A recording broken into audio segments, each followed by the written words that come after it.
You were listening to From Sobriety to Recovery with Jesse Mogul, episode 164. Let's get to the show.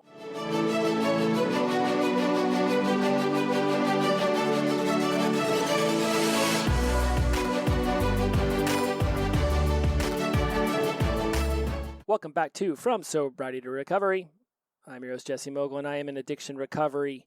All right. Now, what's cool about this, and sometimes, in all transparency, sometimes most of the time I shoot these shows week by week. Sometimes I am smart enough to build them up in bulk so I can start to string together a storyline.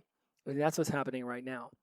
I'm actually in the process of shooting 4 or 5 of these in a row so that I can bring you guys some information I took from my CPRS training in Tennessee, but also because I will be driving 3/4 away across the country and moving into a new house and taking the Alabama CPRS training, and then my birthday will be coming. And so honestly, I just see nothing but awesome experiences coming at me over the next month.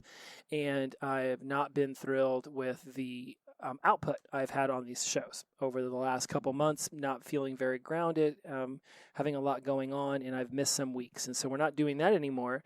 And so what we're going to do is we're going to bring out a bunch of shows. I'm not going to release them all at once, but I'm definitely taping them all at once, which is a really cool way for me to build a storyline. And that's what we're going to do today. We're going to build a storyline about what is recovery. What is recovery? And I'm literally sitting over here. I'm having multiple conversations on Instagram over the last couple of days with varying people in different stages of their sober. So whether they're just full on in addiction, and they're so everyone has a variation of sober curiosity when they first reach out to me if they're not already sober or already in addiction recovery. Right? There's those 3 stages: sober curious, sobriety, and then on the pathway to addiction recovery and full on into it. So it's right. So sober curious, sobriety, addiction recovery, somewhere along that journey line. Because people who aren't sober curious are not listening to the show because there's a level of, it doesn't matter how, you might literally be drinking as you listen to this show, but you are absolutely starting to think about life outside of what you've been doing with yourself. And so I'm having multiple conversations with some people in varying stages of their sober curiosity, right? They might be able to string together a handful of days sober, and then they go back, and then they, and it's here or there. And I can usually tell whenever they're using, because then they ghost out on the conversation, and then they'll come back and they'll be like, okay, that was a bender, and now I'm back, and we talk. And I ask a lot of questions, because questions are how I get them to find the answers out on their own, because I can't just tell them what to do. Plenty of people have already been telling them what to do. No doubt, I had tons of people trying to tell me what to do, but until I figured it out for myself, it didn't matter what anybody said to me.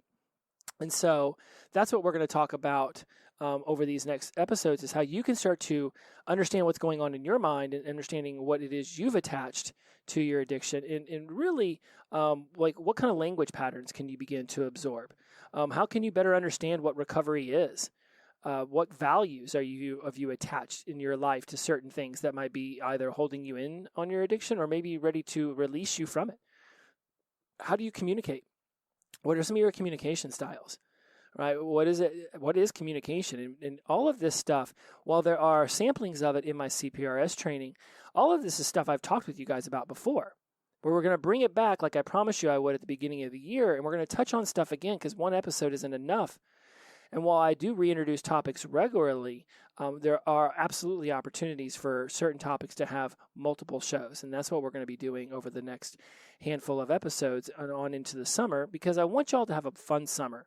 And summer is a time where you just move from spring, this moment of rebirth, and now it's time to blossom. There's this opportunity for you to let the storms of your previous life wash away whatever it needed to bring nourishment into your life. And now it's time for you to utilize that water and the sunshine and the nutrients coming from your environment and really begin to blossom into your meant to be, into this version of yourself outside of your addiction.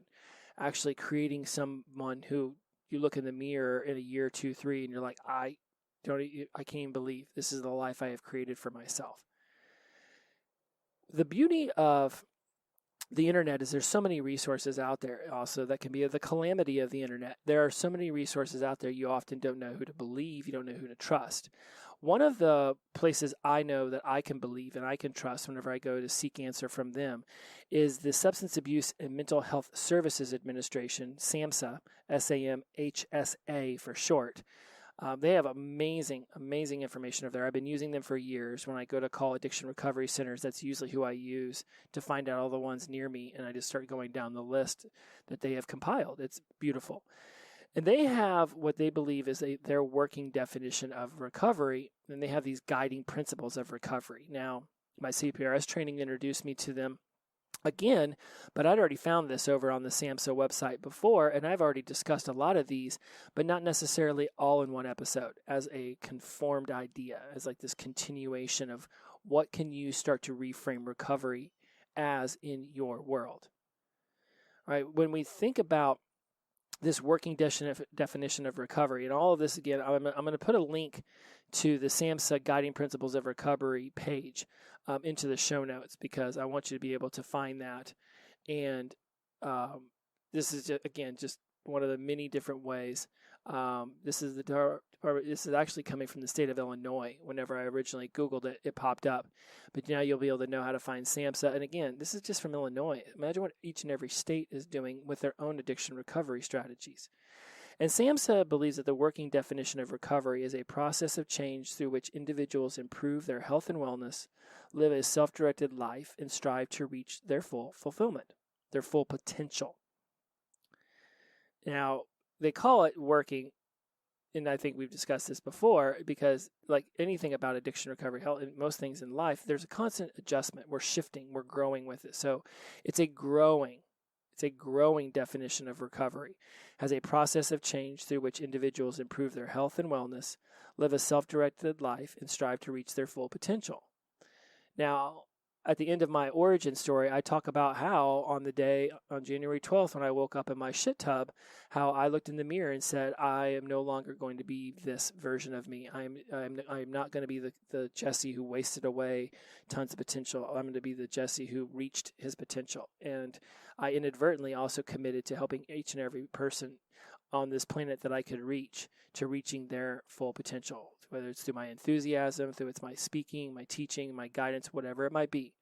I am all in on this idea of full potential. Now, what your potential is, what you believe full potential is to you, what's satisfying your unconscious motivators that will lead you to your full potential. These are all subjective to your own experiences and to your own variations of the life you have led, to your own lived experiences. Now, these guiding principles that SAMSA introduces us to are powerful, much like the 14 laws of the 14 presuppositions that I referenced in the last episode. And when you take on these principles of recovery that SAMSA introduces us to, that I'm going to go over now, they just become like your guiding light. You can ask yourself, am I utilizing these powerful principles in order to achieve my highest sense of self? Right? You are going to be the one who desires this within yourself to achieve. Other people can want it for you, but nobody is ever going to want it for you as much as you're going to want it for you. And even when you think the chips are down and addiction's taken over and there's no way out, and you're sitting there on the precipice of just screw it all, I'm out. I can assure you there is a part of you inside that's begging to be released, that wants to break free from the shackles of addiction. And I believe that when you take on these principles, it can be a very strong motivator and guider toward that version of you who's ready to see life through and out of addiction toward addiction recovery. So let's go over these principles. The first one, the principle is hope. This belief that recovery is real, that hope is internalized and fostered by others, and it is the catalyst for recovery process. I love that hope is the first one that they bring in, because if you don't have hope that you can get sober, if you don't have hope that your life can get better, if you don't have hope on all the fronts that hope can exist on, then you're fighting an uphill battle. If you don't have hope that getting out of bed every day is better than lying in the dark and just crying, then what will ever be the driving impetus to get you out of bed? What will be that energy you use? For me, I had absolute positive hope that if I just stopped using, that would be the one thing that was always the roadblock. And if I just released it after 22 years, while there would be a shit ton of work on the other side of that, I always had hope that I was right. That everybody who told me that releasing addictive substances would be the first step, I had hope that they were right. I had hope that my thoughts around addiction were right, and that if I just stepped into sobriety, that I would at least be on the right path, and it's worked. Still to this day, when things start to kick me in the teeth, I just have hope. I just have hope that I can figure it out. I have hope that I can come up with a solution. I have hope that there is an answer that I have just not seen yet. And time again, I proved that to myself to be correct. Principle number 2 is it's person-driven, right? This is individuals define their own life goals and their design, their unique paths toward these goals, right? It's you. You decide on what your goals are. You define that for yourself. You define and design your own unique path toward these goals. We could all want to be authors. We could all, right? But how we are going to define that goal of being an author and how we're going to design our path down toward becoming an author, that can be different for everybody. Someone might say, well, I'm an author if I blog. Another person might say, well, I'm an author if I create a brochure. Another person might say, well, I'm an author if I just tell stories on stage. What you define as an author doesn't have to be how it's defined by society. If your definition of author means that you get to create things from your mind utilizing words, right? Somebody who used to travel, from countryside to countryside telling stories, they were the author of these stories. They may not have written them down. Hell, humans didn't even know how to write for the longest time, but they were still authoring stories. If you are ready to step into that role for yourself, you can define it and design it your way. It's driven by you. You can take information from me. You can ask other people questions, but ultimately it's up to yourself to define and design. Many pathways is their third principle. This is what we talked about in one of the very first episodes of the show. There are infinite pathways towards what you believe recovery is for you. Obviously, not using addictive substances is like a precursor, right? That's sort of like your membership. Right? In order to be in the membership of those in addiction recovery, it would to be not using, right? But we've seen plenty of people, right, who have been sober, who have been addiction recovery, they relapse. Okay, that was their path. Then they say, you know what, no more. They come back in, and now they're on their path again. Recovery is not linear. It's this continual growth, and there will be those occasional setbacks. And like my trainer said the other day, it can be lapses in judgment. It can be lapses in behavior that we thought we left long ago. But your pathway is still your recovery pathway. And even if you did relapse and set your clock back to zero, you don't set your experiences back to zero. You've experienced all those days. Just like a athlete might throw, a quarterback throws no interceptions for 50 passes and then throws one, it doesn't negate the 50 completions or the 50 passes at least without an interception. Now they're just 50 out of 51 passes without an interception. They still have all those other passes that were not caught by the opposite team to show them that they have figured out better ways of quarterbacking. It's the same thing for you. You might have thousands of days and then have 7 or 8 to 10, whatever, right? Random number I'm going to throw out, where you go back into it. Then you come out, okay, so now it's 700 sober days out of 710. If that's part of your pathway and you see it, has that setback as a great way for you to learn, then boom, shakalaka, you are on your way. I saw someone and had a conversation with them at Recovery Dharma a few weeks ago who said his last relapse was the best thing that ever happened to him. It absolutely positively taught him that being sober and seeking a life in addiction recovery was his path, was his meant to be in life. And he's been, again, smooth sailing on that front as far as he hasn't used, but it's not recovery that can suck. It's just life sometimes, and that's okay. But we don't have to fall back on our old crutch. We're walking again. We don't need to go back to the way things were. We just need to be able to settle down in this moment and figure out a way to handle through what is going on without going back to our old ways. Principle number 4 is holistic, whereas recovery encompasses an individual's whole life, mind, body, spirit, community, right? It's everything. It's the services, it's the supports, it's integration, it's coordination, it's all of it. This is how I have my spheres, my pillars, my zones. Career self relationship is the spheres. The pillars are physical, emotional, mental, and spiritual.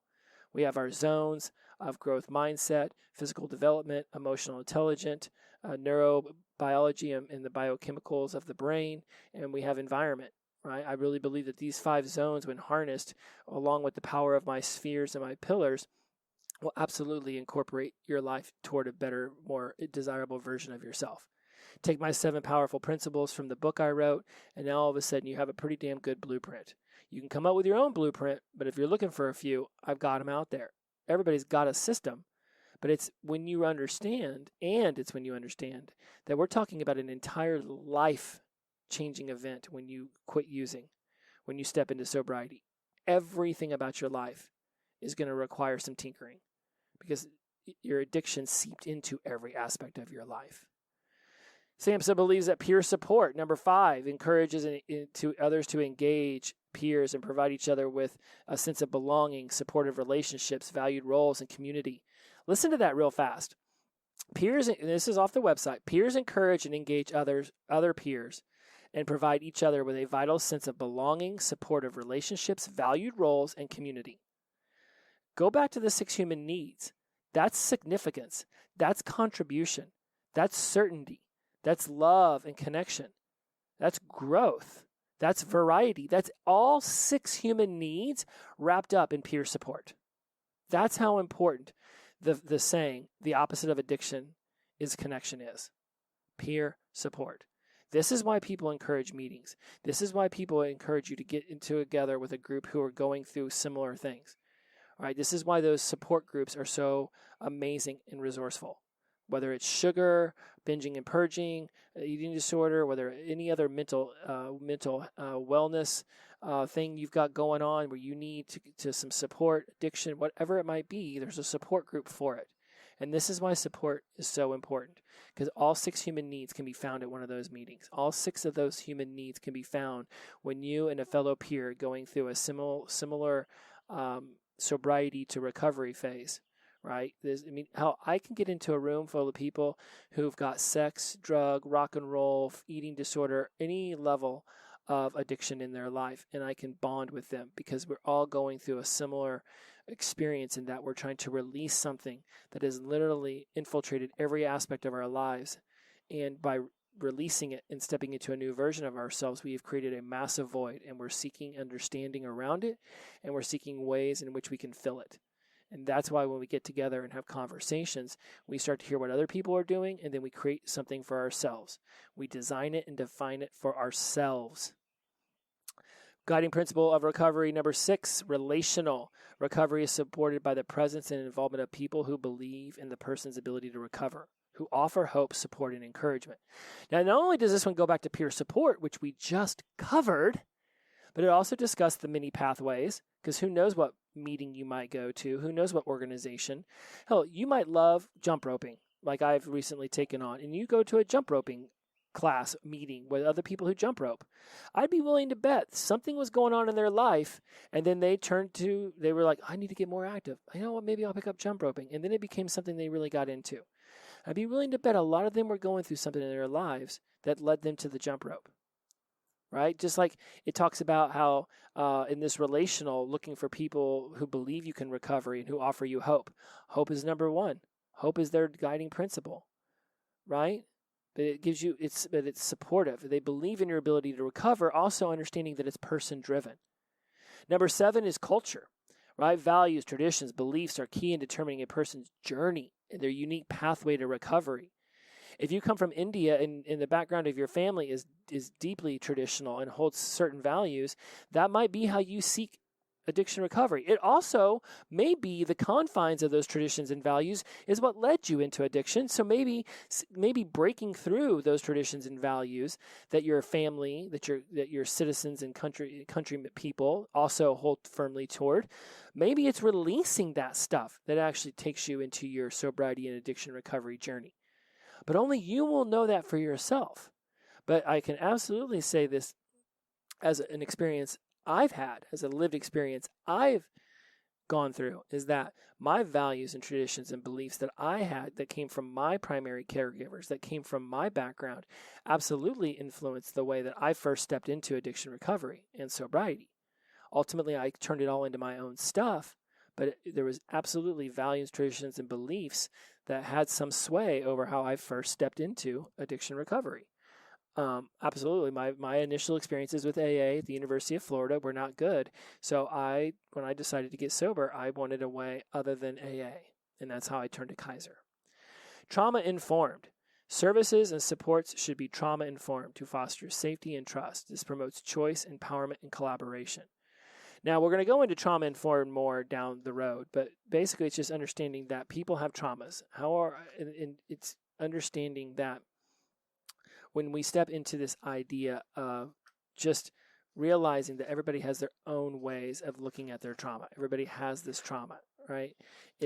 When you are part of the solution, right, then you are able to be there for people whenever they introduce their traumas into a conversation, right? How informed are you on just how to softly and gently guide them through the experience they're having as they're sharing your traumas, right? You want to promote choice, empowerment, and collaboration, right? This understanding that trauma informed promote. Okay, so I had to hit stop because I felt like I was talking way too fast. So let's slow things down. When we're trauma informed, we go into these experiences with other people that we know that have a potential to be vulnerable and connective. Understanding that most everybody has something that has created trauma in their life. Now, for some person, it could be, burnt with cigarettes and beat with belt buckles, and somebody else, it could just be hungry one night, and other people could just be having their parents always hovering over them and giving them everything they wanted. I know you don't think that getting everything you want as a child could create trauma, but generally, if they're spending a ton of money on you and that's how they show their love, which is what my stepdad did, they're also not showing you their love by throwing the football and having father-son talks. There was a disconnect there. So people's trauma can be whatever their trauma is. But I would be willing to bet, pretty safely say, that everybody has something that they consider traumatic from their childhood. So when you go into this trauma-informed care, it's understanding that, right? It creates a sense of safety and trust for people. And it also asks questions that show them that they have the choice to do things differently, and empower them and seek collaboration for how it is that you can be a support system to guide them through what it is that they're experiencing. We all have our own experiences of sobriety and recovery, and I cannot even begin to fathom the depths at which we've all gotten to where we're at today to be listening to this show. But I can absolutely create a space for you to feel comfortable sharing your traumas and your experiences with me. Number 9, strength and responsibilities. And this is a really long one, but just understand that you have strengths that are inherent to you. Some of them you may have been absolutely utilizing your strengths in order to continue using. We can reverse engineer your strengths and start putting them more towards your own self-care and on your journey of recovery. Right? There's also responsibilities you'll have for yourself. Taking care of yourself, personal responsibility, not blaming, complaining, and making excuses for your behavior. Embrace what it is you did to yourself that got you here. And also understanding that if you are a family member of someone who's going through the sobriety and recovery journey, it is partially your responsibility to support them in that recovery. Right? And also for you to stay well for yourself and to make sure you're taking care of your needs. These communities can have responsibilities by providing opportunities and resources that, and this is off the website, address discrimination and foster social inclusion and recovery. The strength of a community to help someone come through the journey from sobriety to recovery is amazing. It takes a village. Absolutely takes a village. And number 10 is respect. Acceptance and appreciation for people affected by mental health and substance use challenges are crucial to achieve recovery.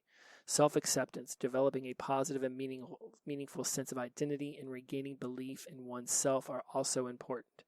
Self-acceptance, that was who you are then, this is who you are now. Accept that that was your path to get here and release that anger, shame, and guilt. That was you then, it's not who you are now. developing a positive and meaningful sense of identity. What are the I am statements that you use on a regular basis? I am an addict, or I am in addiction recovery.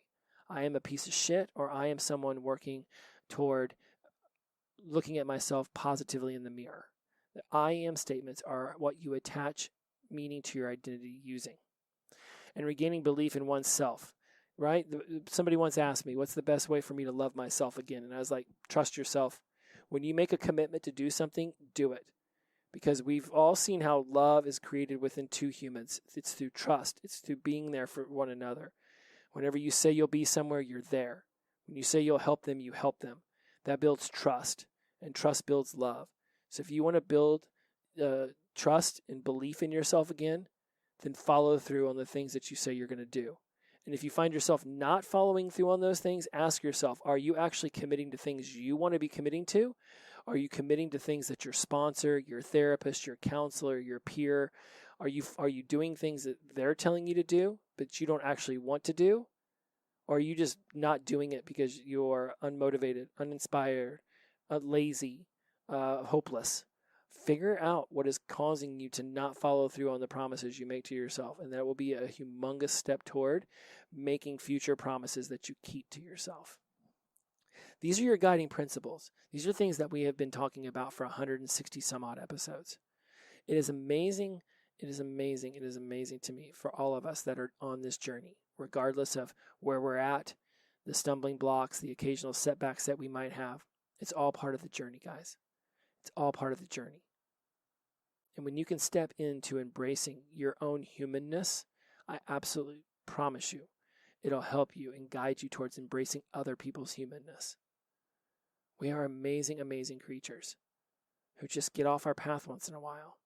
And the beauty of it is, if we are in a community that's willing to support us, we can absolutely get back on that path.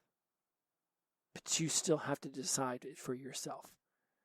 Define what it is you want in your life and then design a way to get it. It is out there for you. I honor you for being on this journey with each and every one of us in this tribe from Sobriety to Recovery, because it is absolutely empowering to be involved with so many people seeking the potential that's inside of them to be experienced externally. I love you all. And if you would like to be more involved in the tribe, absolutely please. Wise Mind Empowerment and Recovery Tribe is available. Go to jessemogul.com/the hub. If you would like to support the book that I am putting together and my journeys and my driving to addiction recovery centers to be of support and help, please go over and search my name over on Patreon. You can absolutely begin to support the From Sobriety to Recovery movement that way as well. As always, inclusivity over exclusivity, the power of positive energy, release and flow. Every day is the best day of our lives because we wake up sober. Shout out to sunshine and glow on. See you next week. Bye-bye.